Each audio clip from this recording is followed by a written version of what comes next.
Hello everyone, and welcome back to the Cyclocross Social podcast. The Belgian season is officially underway with the Exactcross in Meulebeke today, and with him here to discuss the racing is Issam. Yes, thank you for having me.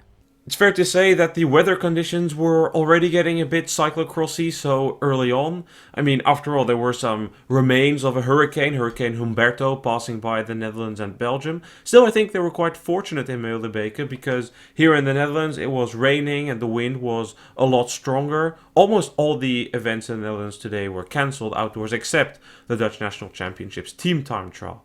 But in Belgium, it was dry. It was windy, so windy that in the second lap, one of the start-finish straight fences just blew onto the course. But thankfully, no major incidents, and the riders were spared of rain. So, despite the wind, it was not that tough of conditions.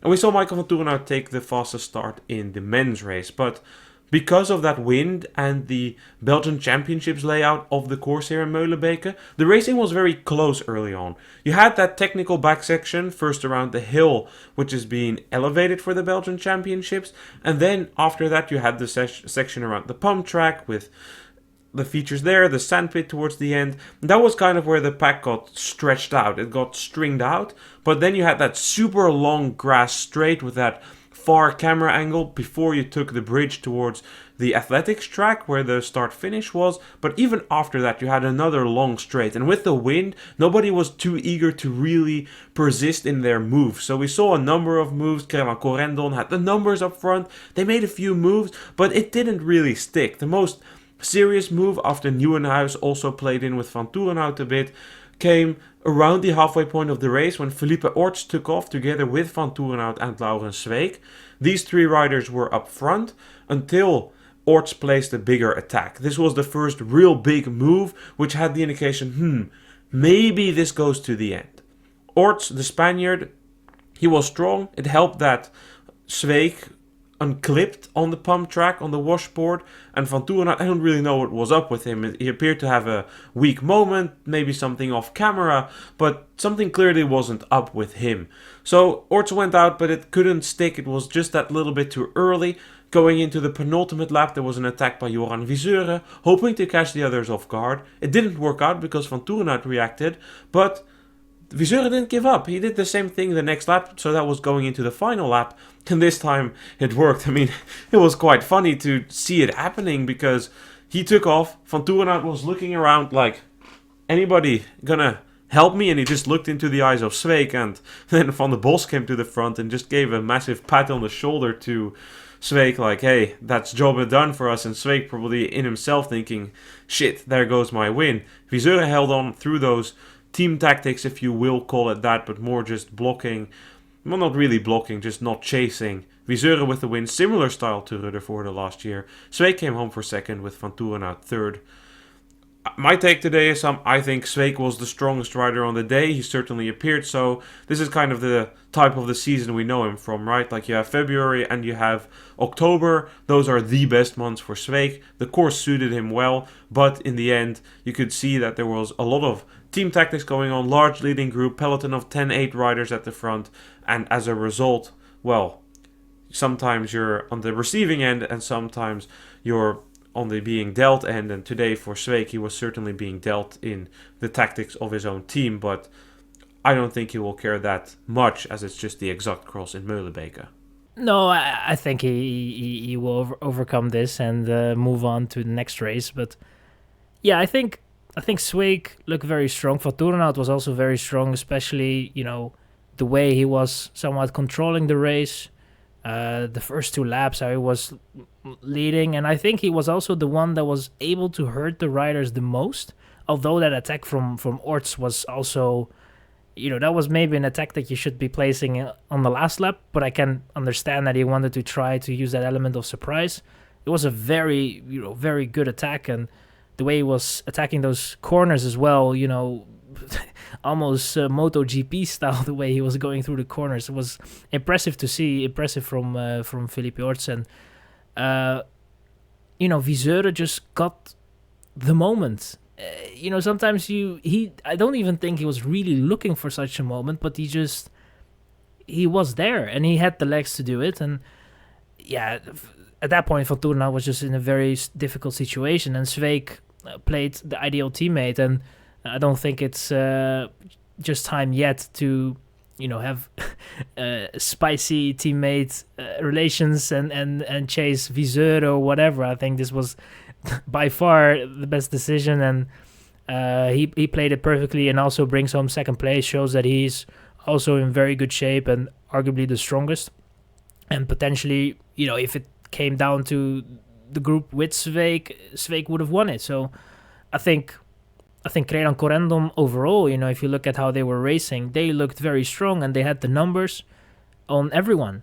And I would not say that they used that excessively, but it was just at times, it just helped them out a little bit. And it was, you look behind, you see Crelan Corendon rider, and then you see that someone is chasing there as well. And it kind of just, it kills the race in a bit. The course didn't help as well. And the wind was also playing a role, I think, and demotivated the riders and made it hard for riders to really go and try to go for a gap. It was, I think, Zweek tried it once, Van Torenhout multiple times, and Orts with his attack, and then it was Viseur, and other riders, Van der Bos tried a little bit as well, who was very strong, but it was just difficult to be successful as well with such an attack. And it was a somewhat typical opening of a season race in a way. It was close. The riders all were very enthusiastic in their attacks and in chasing and following. And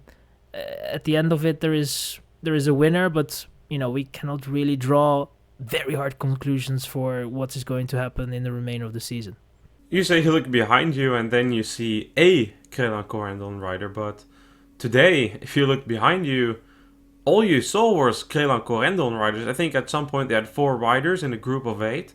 And even in that group of 10 or 12 riders, they appeared to be much stronger. Potentially it's because I think their kits look quite aggressive, especially in combination with that helmet. I may or may not have been talking a little bit negatively about it in the preview podcast, but I will, in case I did that on the record, also retract that statement, because I thought in combination with the helmet and everything, it looked quite good on the bike. The front angle definitely stands out. I think I like it more than the traditional kit they had. But back to the racing, because I'm curious, Issam, you see Crelan Corendon. This team takes pride in being the best, self-proclaimed best, because I think that is very much disputable, considering just the success of Crelan Crelan is there, but you have Pauwels Sauzen and you have Belgian Chloe Lions. Like, we're in a good position for the full-time cross. It's not one team dominating, although today it might appear as such. But they take pride in that, and they say, well, our goal is really when Van der Poel isn't there, when Van Aert isn't there, and that part of the season, that's when we want to get our podium places. That's when we want to get our wins. We want to be able to put ourselves in positions to compete for the Super Prestige, X2O trophy, World Cup potentially. Like, they have those goals set out, and in their team presentation, I've been there twice, not this year, but even in the press release of this year, you could read, it really embodies this, look at us, we are the cross team of the Rotov brothers. We are the best cross team there is. That's what they want to embody. So I'm curious, Issam, like, how do you place this? A number of years ago, they started this approach. They signed Viseur, they signed Verstringen, they brought on Wietse Meuse, like a bunch of younger riders coming in, and you're seeing that the dividends of that are starting to pay now. They're all developing, they're maturing. So how do you see that? I don't need like a cutout prediction for the next coming years, but if you look at this, like a few years ago, maybe 4 years ago, Pauwels Sauzen was in this position. Crelan is in this position, but they fulfill it completely differently. Their team tactics are limited to not chasing each other. But how do you see that developed? Is Pauwels Sauzen cooked? Like, have they gone to the same quality as their Mayo? Like, not being that good at all? Like, is that where they are at? Because Van Torenhout was isolated. Sure, Iserbyt wasn't there, but I'm curious to see how you look at those shifting dynamics, also potentially with the Belgian Chloe Lions there. Well, I think that Pauwels Sauzen is, if I focus a little bit on them for a moment, I think they are in a difficult position. And I'm not even talking about the absence of Iserbyt, which also hurts them currently, I think, a little bit, and will hurt them probably in the next couple of races if these scenarios keep continuing and developing on. it's just going to be a difficult situation for Van Toerenhout. If you look at Crelan, where they are at right now, Sveek is definitely someone that could maybe continue for a couple of years, but there will be a point for him, obviously, where his decline will start. But if you look at like a guy like Viseur, if you look at a guy like Meuse, Verstringen, those are guys that, to be honest, if most likely if in 5 years they will still be there. That should possibly be the scenario in terms of looking into the future. But I think that if you look at Glowy Lions, for example, they have some talented riders, but you look at a rider like Ronhaar today, wasn't spectacular, and you look at Van der Haar and you kind of look at a rider that sure did quite well, but is also on some sort of a decline, if you can call it that. He's not the best rider in the field currently, and he will probably not improve and become that. He will probably be there at certain races, and he will maybe even potentially get his wins. But the days that Van der Haar is going to dominate a race or whatever, those are gone. So you have those guys have to depend on a good Ronhaar, who currently we haven't seen. At times he's there, but I need to see him a little bit more in this season and be more consistent. And a Nijs, who is more and more focusing on his road campaign, and who knows where that will lead in terms of what this cyclocross is going to look like, his campaign there. How is that going to look like? If it's going to be even shorter than it is, if it's going to be more similar to like a Van der Poel and Van Aert, well, that is, not a good position for Glowy Lions, because who is then going to be your guy in the remainder of the season, which are possibly the races in which you have the biggest chance of winning, because there is not a Van der Poel. So it's a difficult situation. I think currently Crelan Corendon has the best papers. They look the best in this situation. Sure, it helps that, for example, the Toon van der Bos looks quite good. So then it looks a little bit exaggerated, and we have to see if Van der Bos is able to keep that up. But I think they are in a very promising position, and not only this season, but I think for like at least 3 years, it could actually be that this is the team that will be somewhat playing those Pauwels Sauzen tactics.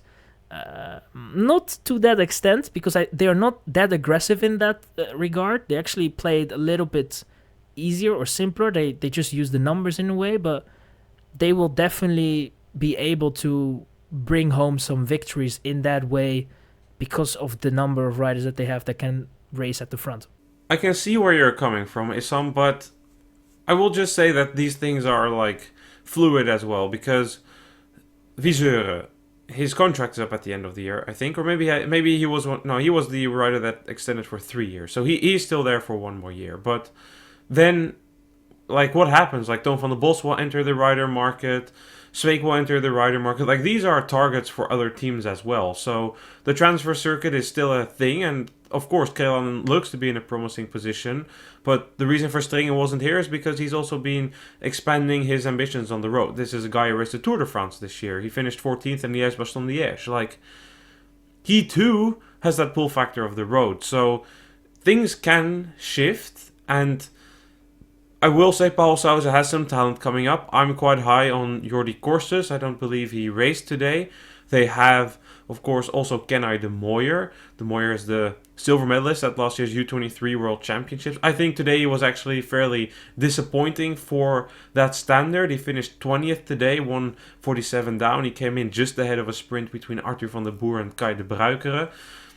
Like, he's a final year U23 now. I think he's more of a product of his age and his experience rather than he's actually a talent. But there is still like there's still something left in the soil for Pauwels Sauzen in terms of their development structure. So I wouldn't say that they're necessarily completely cooked, but at the same time, they signed Gerben Kuipers.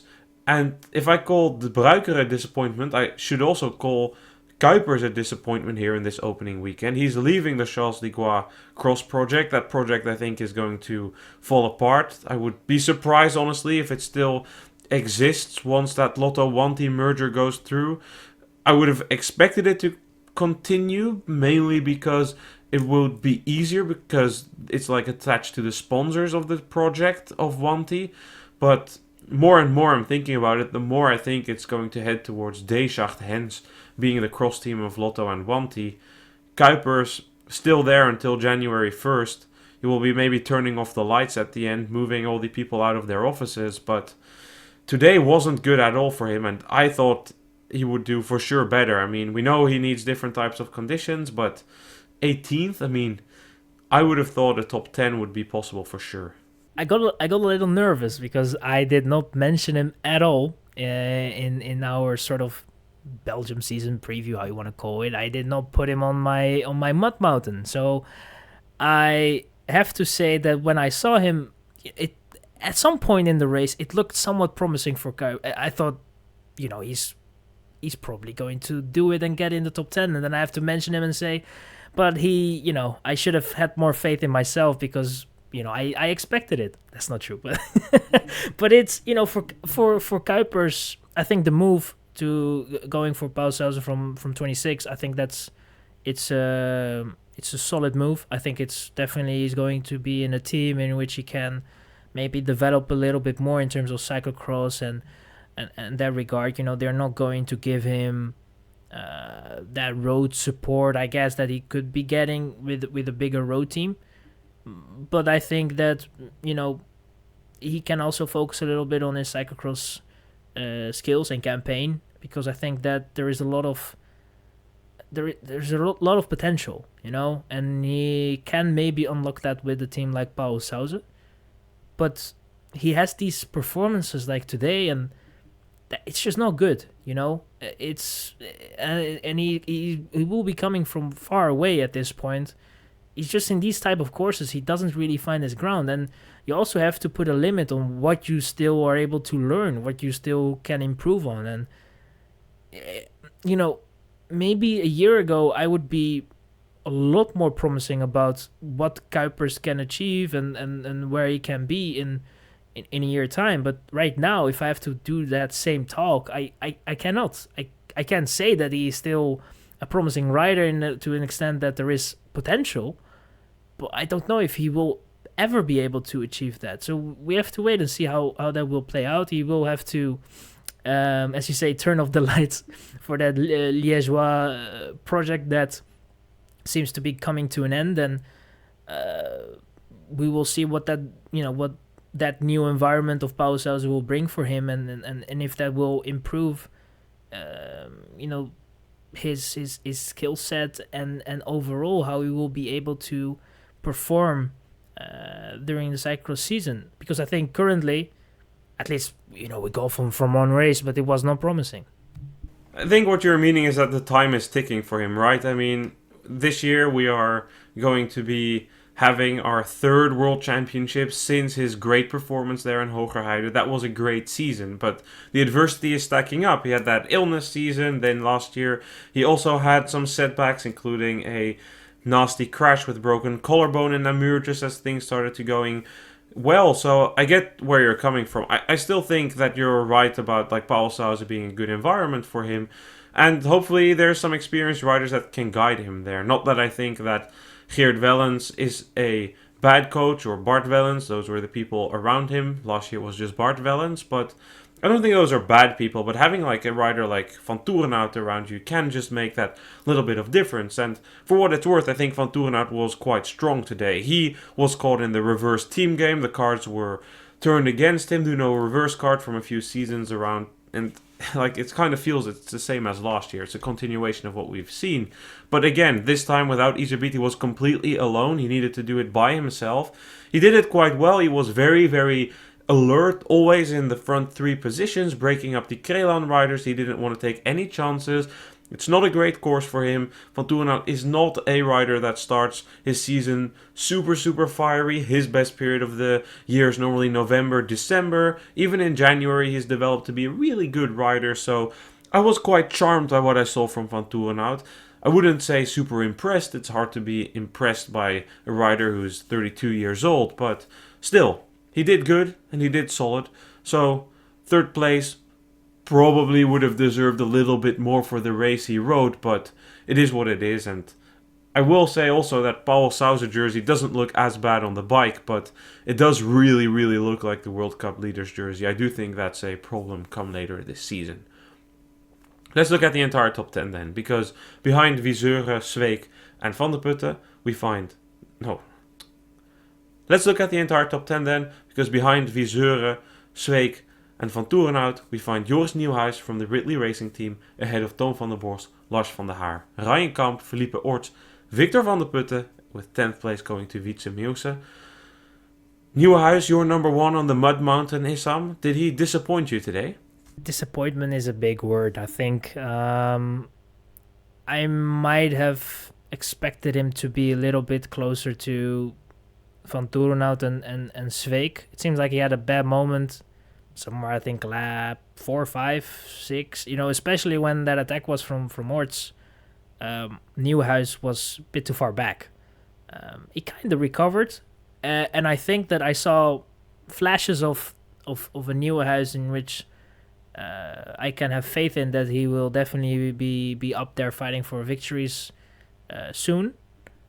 But today was not his best day. I mean, we can all agree on that, and I think that it was he was at times a bit struggling. Well, I don't really think I need to draw that many conclusions. You know, it's not going to be the first time that there are riders that will struggle in the first couple of races and then just be on fire and win the next few races after that. So I think there's currently no big problem for Nieuwhuis in terms of shape. I think he looks quite good. He's up there with the best, and we have to wait and see how that will develop. But I think that Nieuwhuis, in my eyes, is still a rider that will be able to battle with Sweeck, will be able to battle with Van Torenhout, and will be able to fight for victory. I have currently no doubt in that. What's very common in these early season races, is these,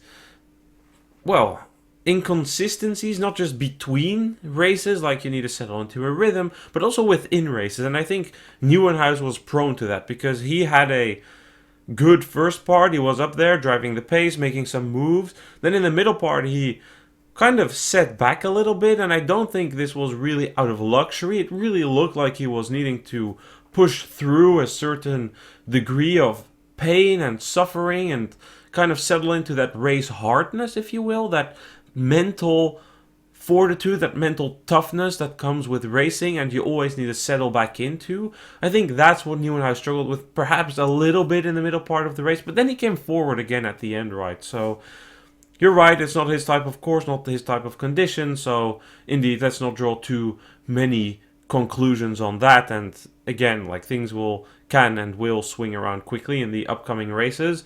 Few remarks here then. Lars van der Haar, I think it's really becoming a weakness for him, and it's the same like every race last year. His start itself, the getaway is good, but his first lap and a half, maybe 2 laps, are just a real weakness, and it's costing him sometimes. And today again, he was on the chase. You saw him pull through the wind, sometimes together with Ron Haar, sometimes alone. He just costs so much energy, and he always comes forward once the diesel is getting underway. And 6th place is a more than neat verdict for a rider who was outside of the top 10 for most of the race. But still, like, it's becoming a bit of a weakness now for him. So that's something that I don't think will be easy to fix, but it's definitely something that we're going to be talking about again, probably a number of times this season. Then we have on our list as well a somewhat disappointing rider just outside of the top 10, Cameron Mason. He blew up, apparently it looked like. He had a good start for once, which I was delighted and thrilled to see. I thought, wow, we could be onto something here. We might be unstoppable. But then he kind of fell back and managed to stop the bleeding, though. It didn't keep falling back. He 13th, I think he recovered a bit at some point. I saw him in 16th, but let's see, when the Mason conditions come around, let's hope he can return to the form we know he has. I would probably place him in a bit of the same category as Ronhaar. And finally then, Felipe Orts is good race, probably went a little bit too early, something we also see quite a lot in the early season. But I would like to talk to you a little bit about Iserbyt and Pauwels Sauzen, just briefly. I know we already discussed Pauwels Sauzen, but this is in a different context. So, Iserbyt, you might have seen him on the broadcast. He was there as a spectator. He gave, I think, the start signal. He's local to the race. Apparently, so we knew already that he was injured, but apparently it was a lot worse than was previously communicated. He gave some interviews at the team presentation during which he already alluded to the narrowed arteries he had going towards his leg, but he never really, until I heard it in a Belgian podcast which I was listening to this morning, like his career was actually hanging on by a thread. He needed to go under surgery to one of his arteries 3 times, and after the second time they weren't sure if he could even undergo the third surgery because each of the surgeries kept adding scar wounds to the artery, which then in turn re-narrowed the artery. So he then also in some other interviews kind of alluded to how mentally tough it was, and I can certainly see why in a much better context now, knowing the full picture coming out through various different outlets, and you really don't wish that upon any rider. No, no, you don't. And I mean, I kind of had an indication of how bad it was when he resumed training. Apparently, at the end of July, beginning of August. I mean, you don't do that out of luxury, I guess, because if you want to be good from the start of the season, which he's a rider we know wants to be there from the start of the season, wants to win races, wants to take the opportunity of being able to race the field that is currently racing.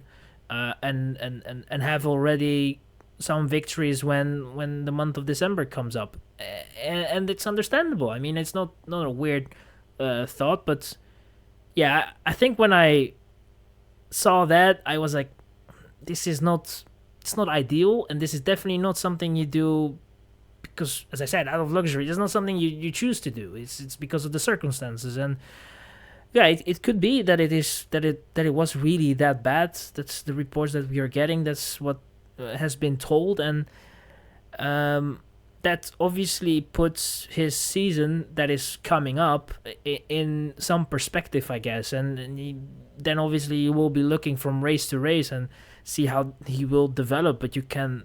It's almost impossible at this point to put any expectations on the return of Iserbyt and what we can expect and how it all will go. It could. In a way, it could be surprisingly good, but it could also be somewhat bad. And it could end up in a scenario where you do a couple of races, doesn't go well, and you're like, well, this season is not going to be it. I have to just regroup, try to get some base training, and hope for the best next season. I definitely don't hope and wish that to him, but it is a scenario where you have to, if you are within a choice of actually thinking about continuing your career or actually quitting and stopping and not continuing on with your career, not going forward with that, I think you're at that point. This is a serious issue, and I wish him all the best. I wish him a speedy recovery. I hope he can be back. It seems like it's going to be in November. Hopefully that will be a good return, and hopefully many more years of Iserbyt on our screen in cyclocross. You never wish something like that, even to a rider that you may or may not like. You just hope that the rider is healthy and is being able to do what he loves to do, which is cyclocross.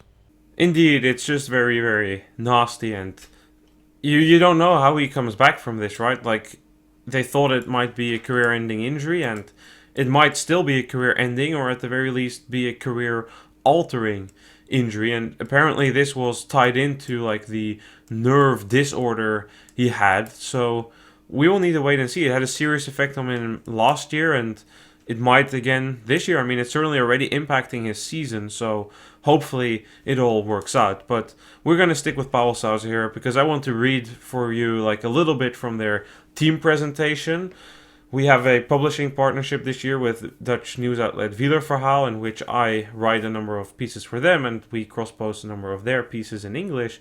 And they were at the team presentation of Pauwels Sauzen, and they asked why Pauwels Sauzen, out of 18 riders, just have 2 women on their team. And honestly, some of the answers here were like really striking, and I will read to you from the second screen.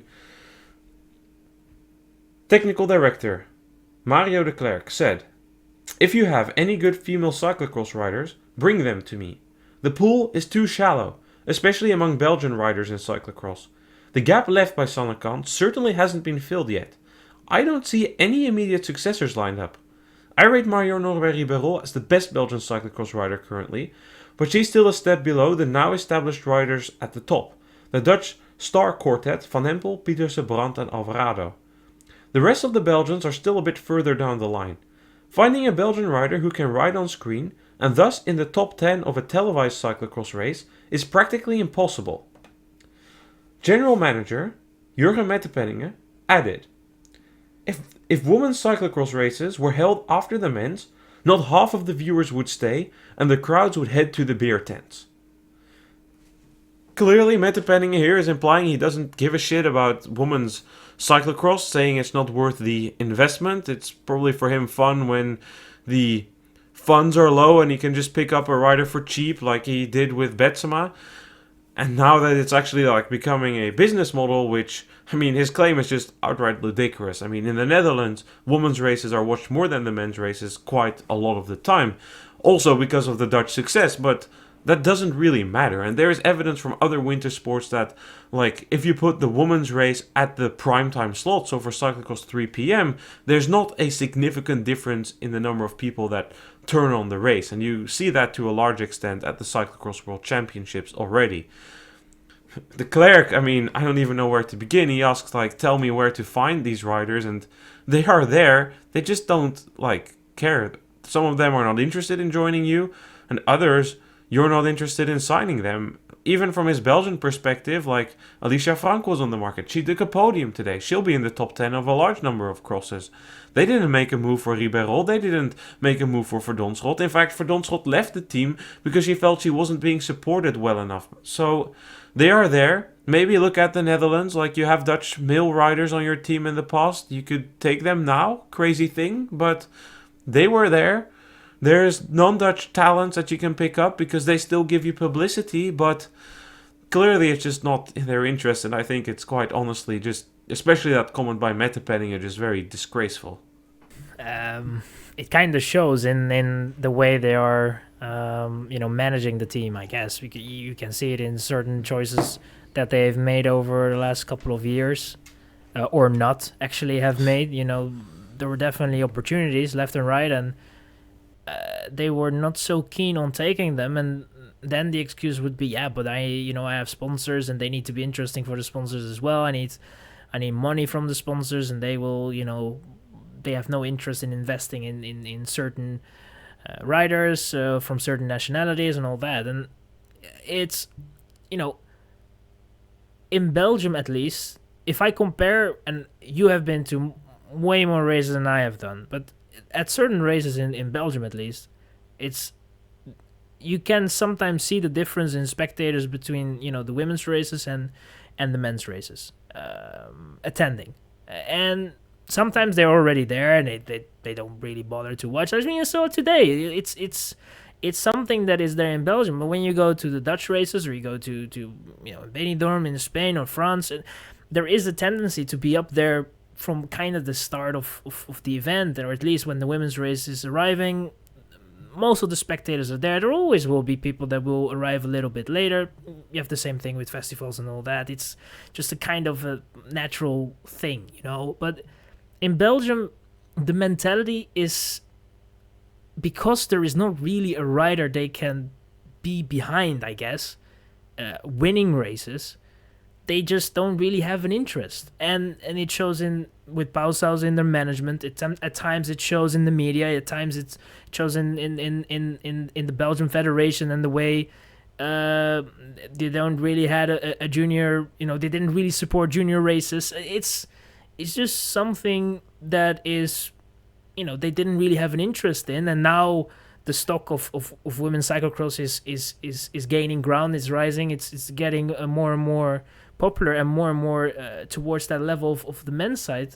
It seems to be that they just don't really want to invest. They don't really want to put the effort in. They don't really care. They kind of just want to have an answer to the questions of why is there no Belgium talent that is able to challenge the top of cyclocross on the women's side. And they, instead of actually pursuing that, or even trying to go for different nationalities, as we have said several times over the course of, I think, the last 2 or 3 years, maybe even, they just say, no, we don't really need to do that. If there is a Belgian talent, you're not gonna get that.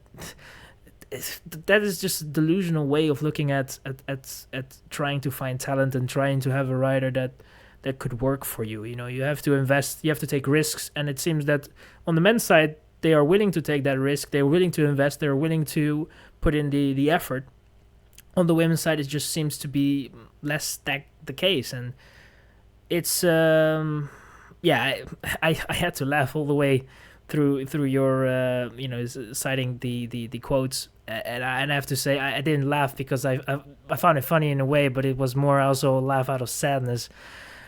It's a poor situation, and hopefully they will find the light, and they will be able to change, but it's going to take.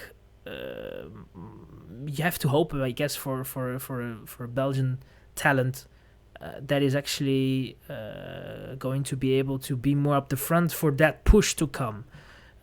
That push was there with Sonnekant.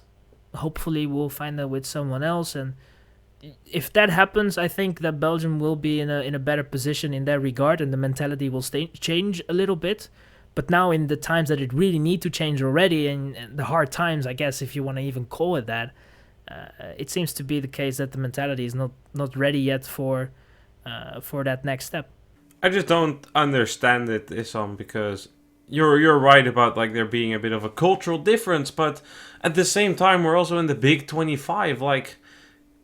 It's still there, and especially like I recall the Koppenberg a few years ago, like a lot more people flooded in for the men's race and many were just hanging outside for the women's race, and there is still this thing, but it's also like not insignificant the amount of popularity it's gained. Like even in Belgium, the viewing figures for the women's racing, it's robust, it's good, it's high up there, and I just think it's like an easy excuse for him to be stuck in his 1990s mindset, kind of like the way I feel most of the team is. We've discussed it over the off-season. What is the model of a full-time cyclocross? Like, they're not really evolving. They're just doing it the same way they always used to do it.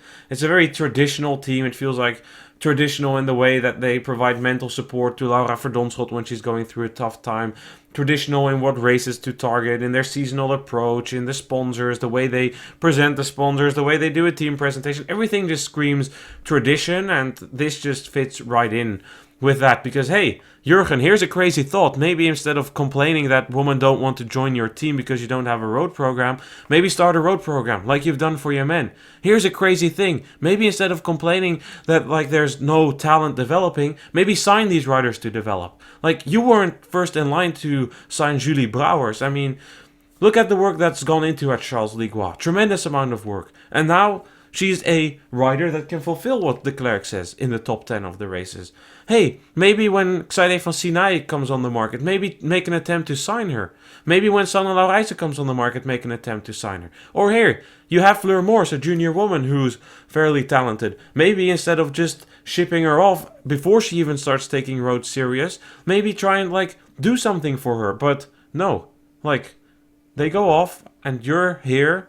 You have one young talent on there. You have Chanel the Shoesitter. And all the respect to Chanel, but she's also not the biggest talent. She's developing quite nicely, but it's hard, right? Like, who else is there? There's Bentveld, and they're always training with the guys. There's not really a big structure. Betsema alluded to it, saying that she was always one of the guys on the team, and now at the coaster she's starting to enjoy being around more women and being in a more well, different environment, a more supporting environment, a softer environment. So I think there's definitely some work on the horizon for Pauwels Sauzen, because today in the women's race they were indeed nowhere. So let's talk a bit about that race, because while the start field was not the strongest, we had anticipated a lot more strong starters. The race organizer gave an interview and he said, "Oh, Brandt is racing, Alvarado, Casasola, all these names." And in the end, unfortunately, just a quite small field of 23 riders. Laura Verdonschot, I'm not sure if she in the end took the start or not, but she certainly didn't race for too long, as she's listed as DNF. Not too sure what happened there. Didn't catch anything on the Belgian broadcast about that.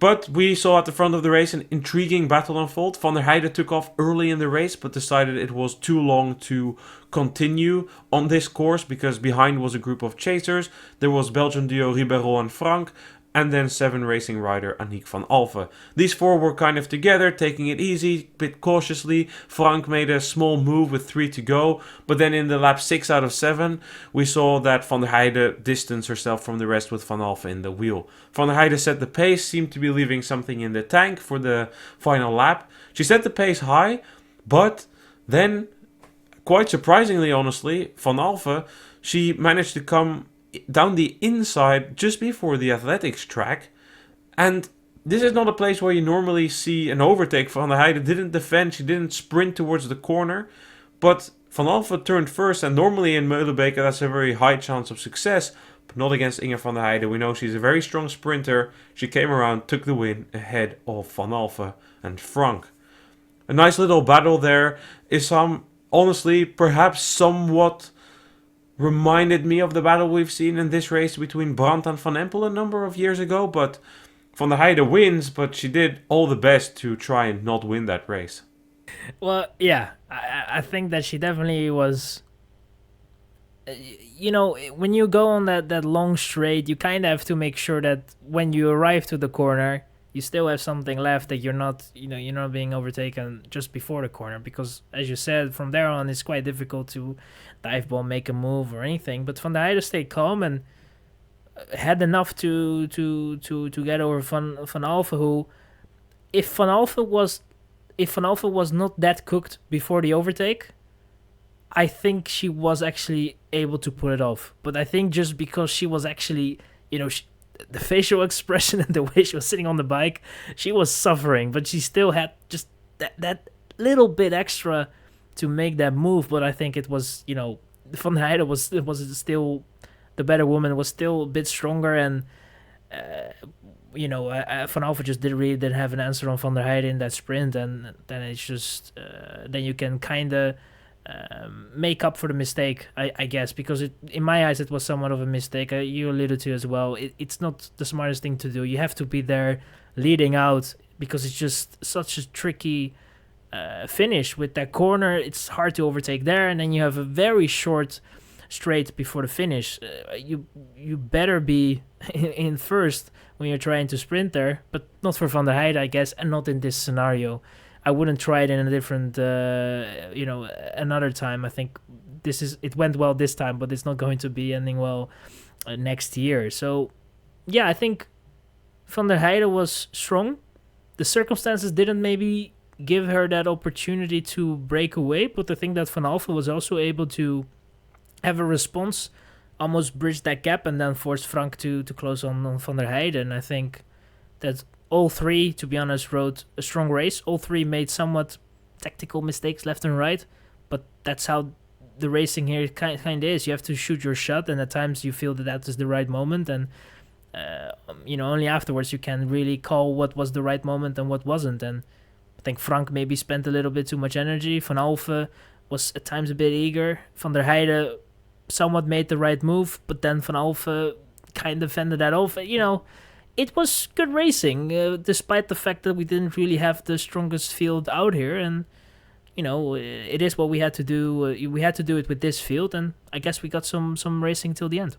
It was a nice little scrap, and I would certainly say a deserved win for Van der Heijden.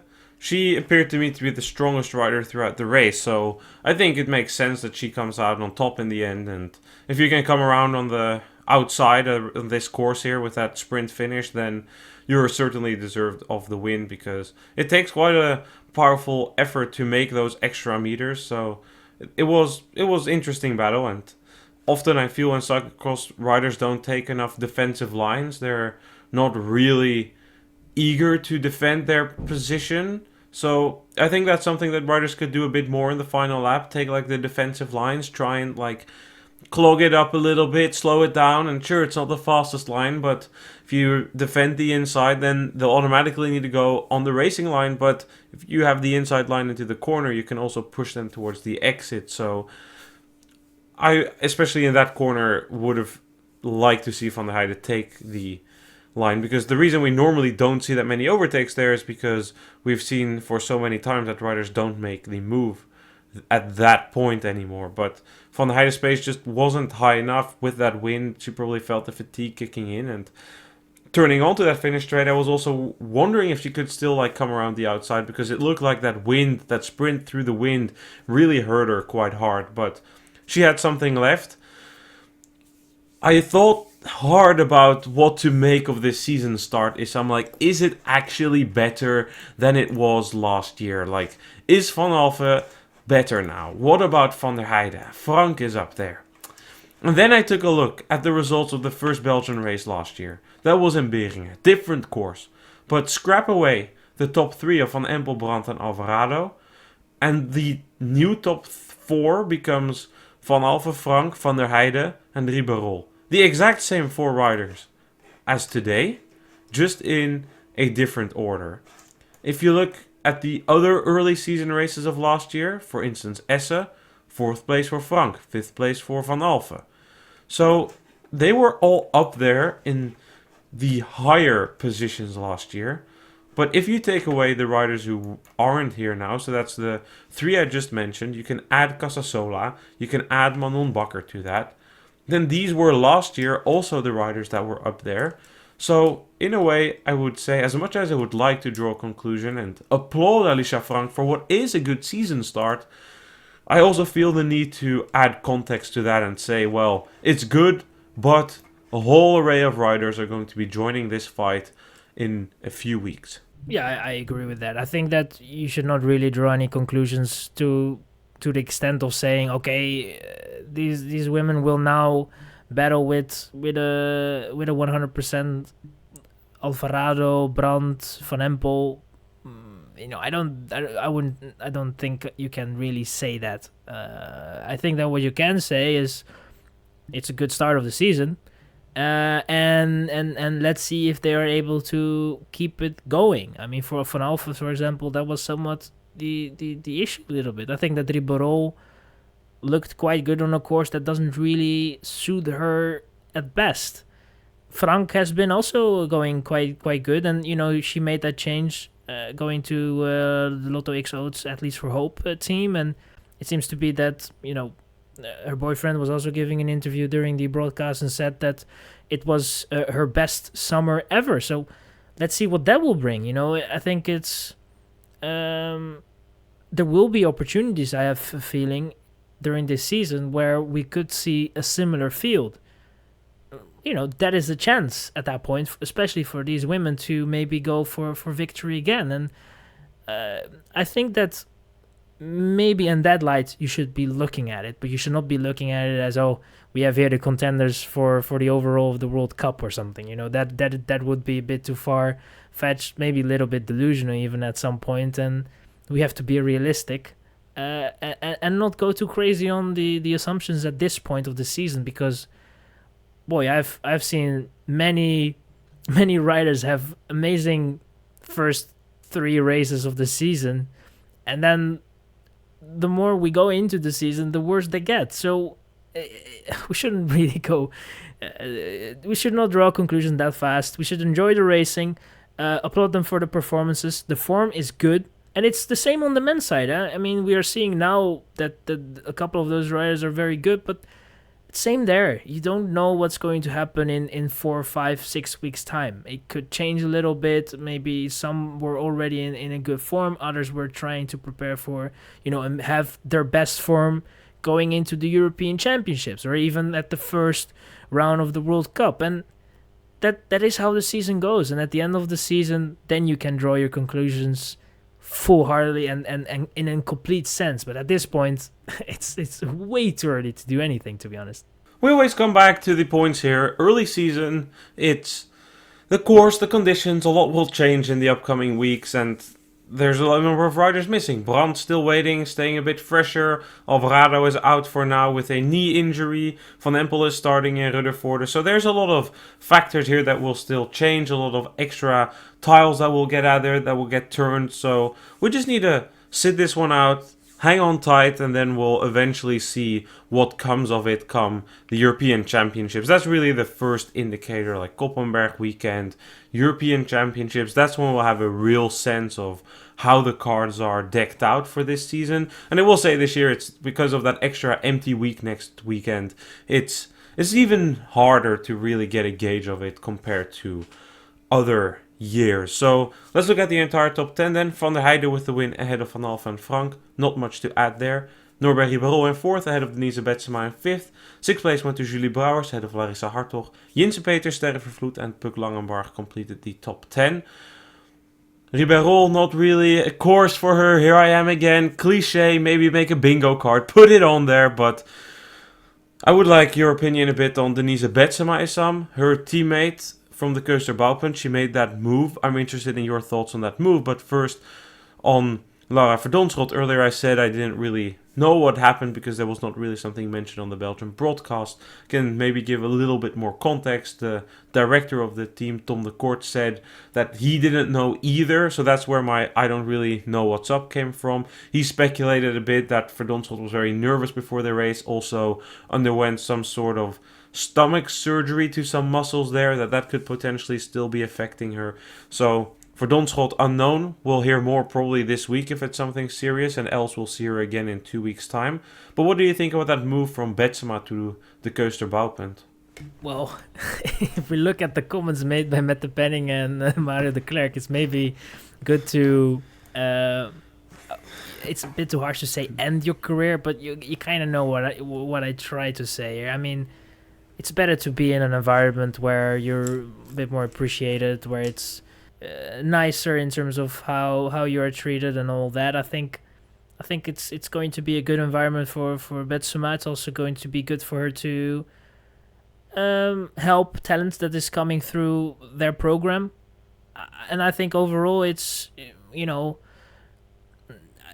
expectations of Betsema being on a podium or those are gone in my eyes. I think it's now more the sense of if she's able to ride in the top 10, being able to have good races, and I think that, at least I hope, that is probably also how she's looking at it, and that's how she should be looking at it. I mean, I think that's the maximum at this point, and maybe she can grow in the season, and if the field is similar to what we had today, she's maybe able to be even closer to women up front and maybe get closer to a podium potentially, but I don't have those expectations, and I think that it is just good that she made a move. I hope that she will find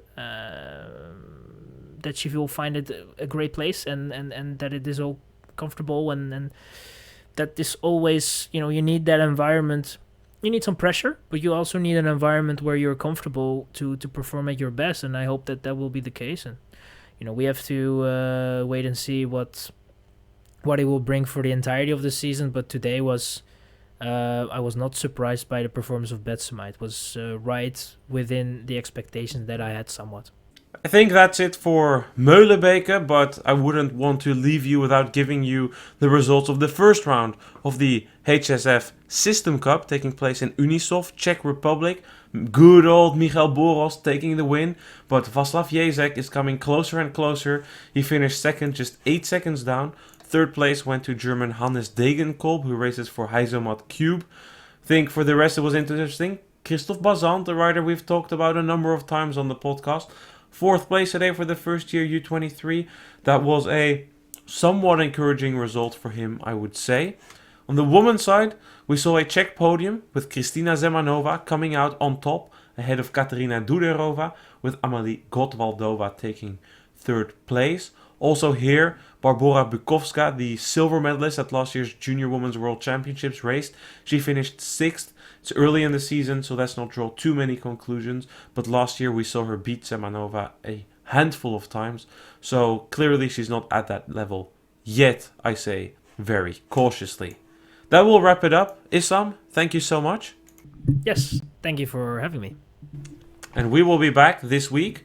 We have a midweek interview with American junior Jacob Hines, recorded in person at Charm City CX last week. That will be about a 25-minute episode, a sit-down in which we talk about a lot of factors. It's a more personal discussion, I would say. It does touch upon racing, but a lot of different topics as well. And then next week, we will be back with a weekend recap. Unfortunately, no Belgian races. I don't believe there's anything televised next weekend either, which will be a bummer. It will be sad, but I think we'll find some topics to talk about. There are a few left on our list, among others, what to expect from Shirin van Anrooy.